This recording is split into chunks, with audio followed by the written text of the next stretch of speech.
don't miss a single chapter. Ballast, a story of friendship, betrayal, and cold revenge. Chapter 1. The smell of cheap tobacco. There are cities that don't raise children. They grind them down. Our neighborhood was Compton, South Los Angeles. If you don't know what that means, consider yourself lucky. It's a place where stores close before dark, where a gunshot in the night doesn't make anyone walk to the window, and where the only people with money are the ones you're better off not asking questions about. I grew up there. That's not a complaint.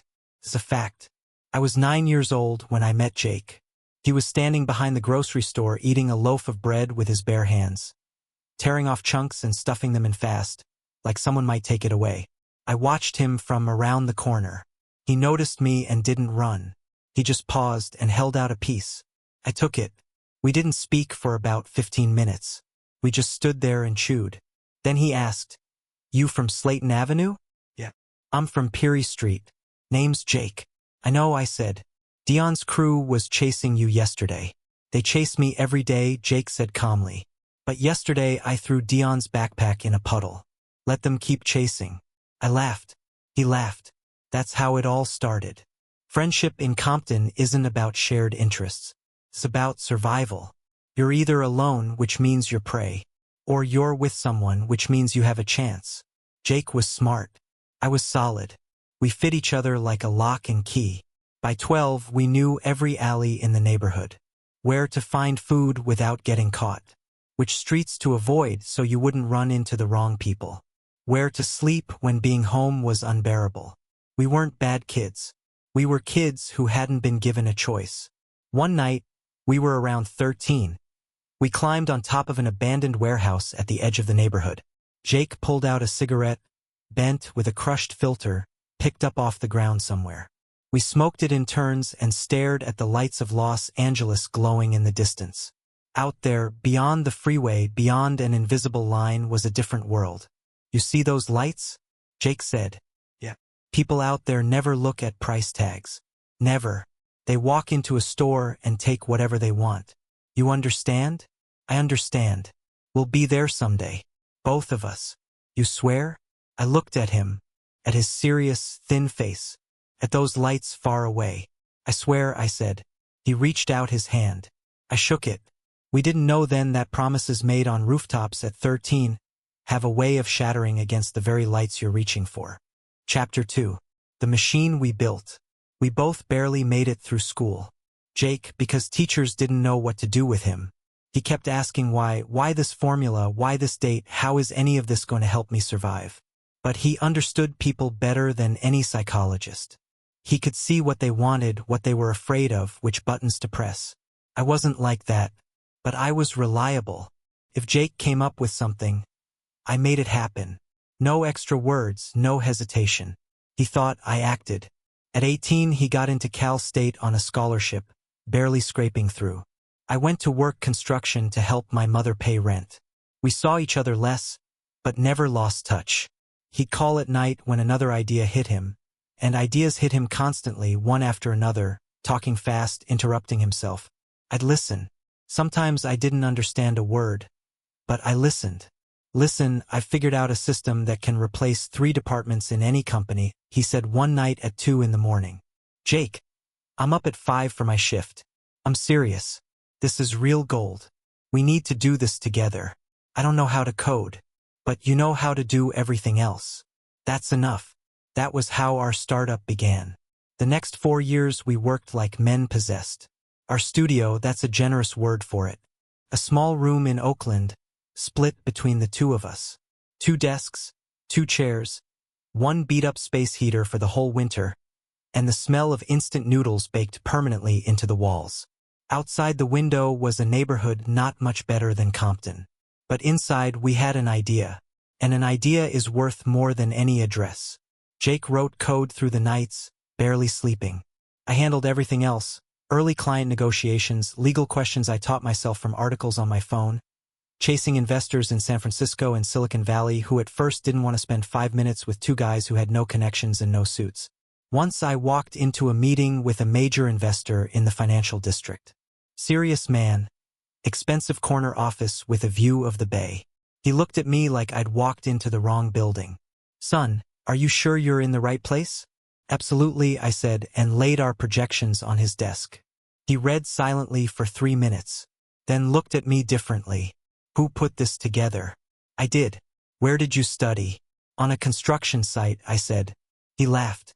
"We didn't get his money that time, but he gave us one contact. That contact led to another. That's how the world works if you refuse to quit." 4 years later, our product was running in 70 companies. Small ones, but running. And then the big players came calling. Very big. Chapter 3. The Last Honest Night. I remember that night before the signing in details that usually don't stick. Jake brought a bottle of whiskey, not expensive, not the kind we had dreamed about. Our old cheap one on purpose. I understood that and appreciated it.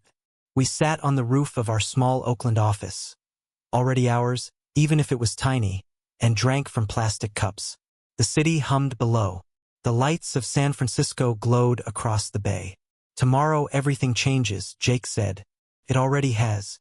"No, tomorrow for real. 50 million, partner." 50. "I know. Are you scared?" I thought for a moment. No, I would be if I were going alone. But I'm not alone. He looked at me.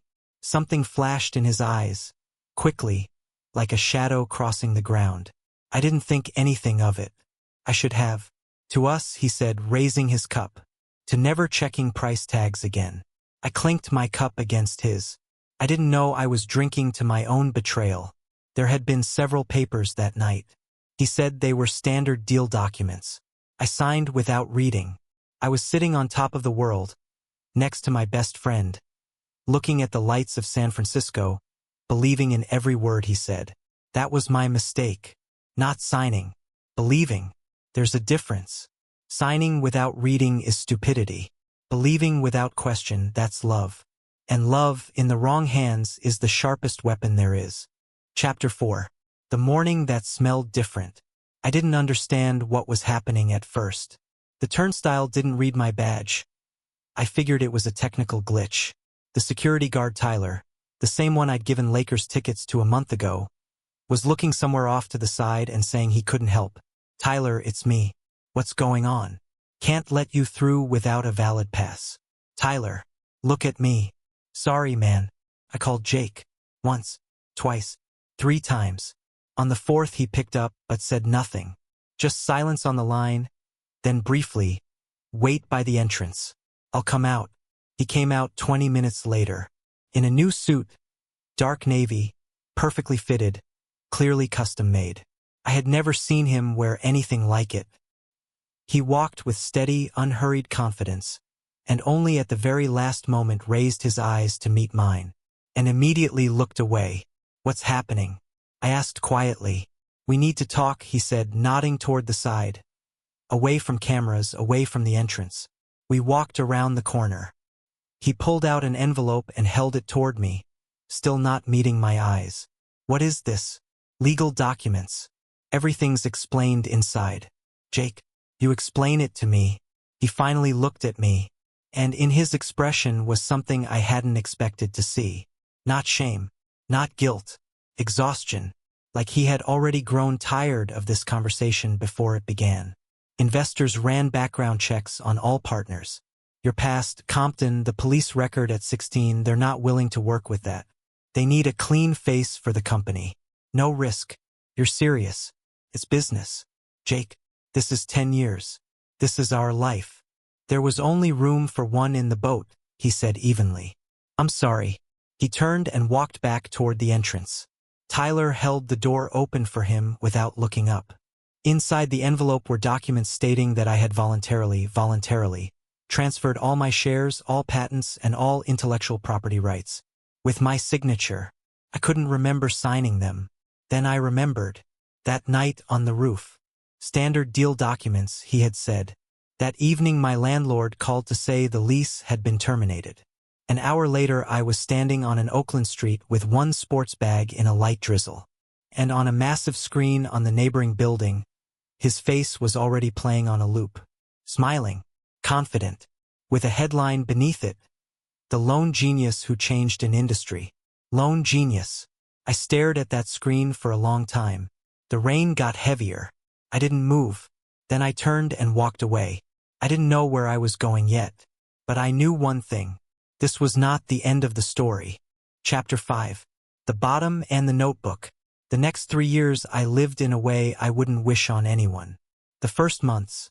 Shelters in East Oakland, strangers' couches, the number of which shrank steadily once people found out I had no money and no prospects. Then construction work. Then washing dishes at a diner in the Bronx. I had moved across the country to get away. Nights only, because during the day I couldn't make myself go outside. Jake expected me to break. Most people in my position would have broken. Would have disappeared into a bottle, into pills, into the kind of rage that burns everything from the inside and leaves nothing useful. I nearly did. There was one night, I won't describe it in detail, when I stood on the Brooklyn Bridge and stared down for a very long time. A stranger saved me. An older man walking by with a dog who simply stopped beside me. He didn't say anything wise. He just stood there and asked, "Cold out tonight, isn't it?" "Yeah," I said. "Come on, I live nearby. I've got tea." I went with him. I still don't know why.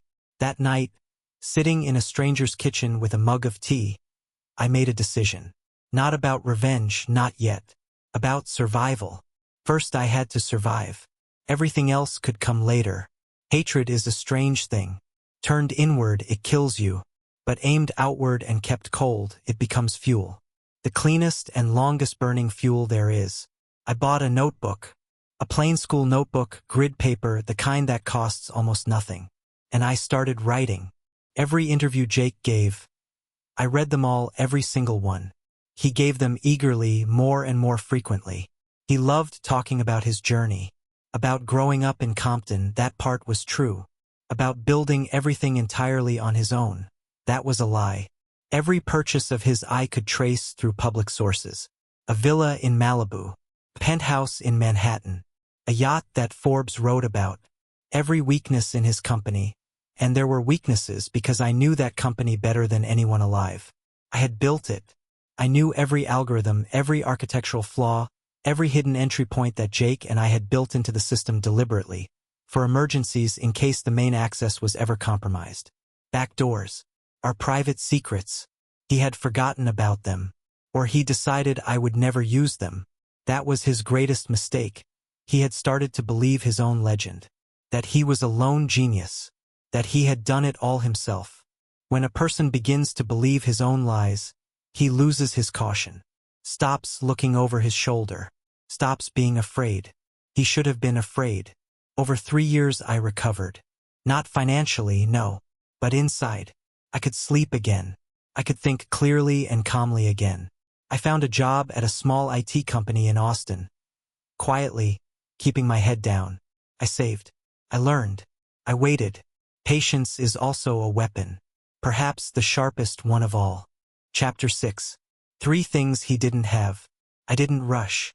While Jake was building his empire, I was studying its foundation. 3 years on construction sites had taught me one thing. Any building, however beautiful on the outside, stands on its foundation. And if the foundation is rotten, it doesn't matter how many floors you stack on top. The foundation of Jake's empire rested on one thing: investor trust. On polished reports he had mastered crafting. On the image of an honest kid from the ghetto who had built everything from nothing. I had 3 things he didn't. First, the recording. That night on the roof before the signing. I have always recorded important conversations, an old habit from Compton, where a word without proof means nothing. Jake knew about this habit. But that night, with whiskey in him and victory in the air, he forgot.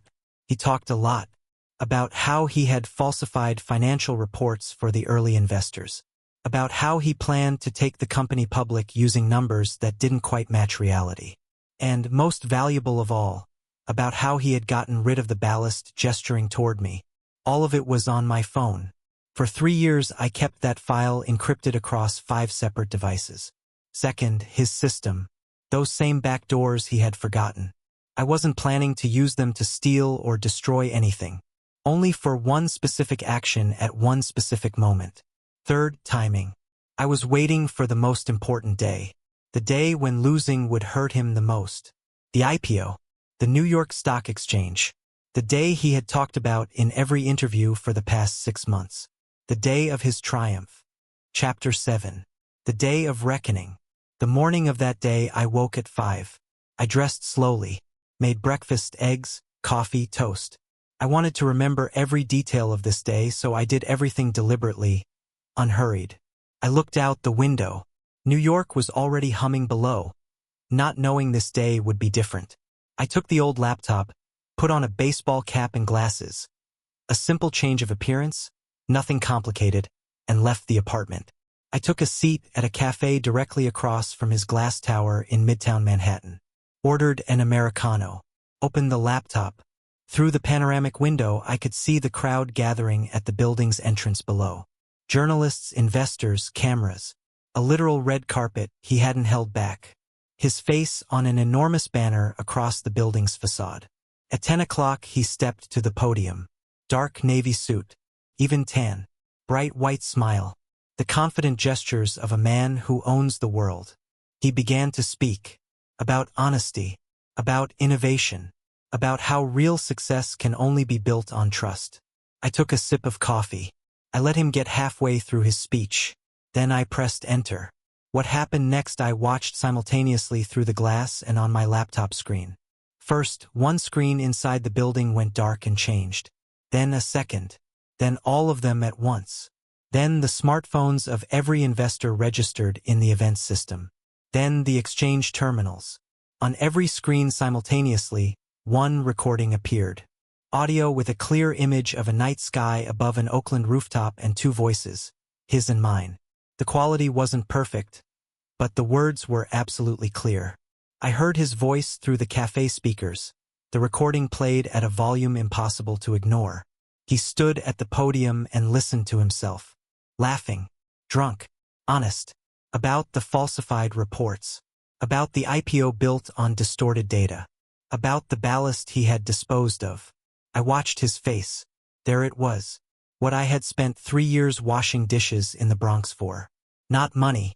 Not a public comeback. This moment, watching the bronze color drain from his face in a matter of seconds. Watching the smile disappear. Watching him understand. The shares began falling faster than I had expected.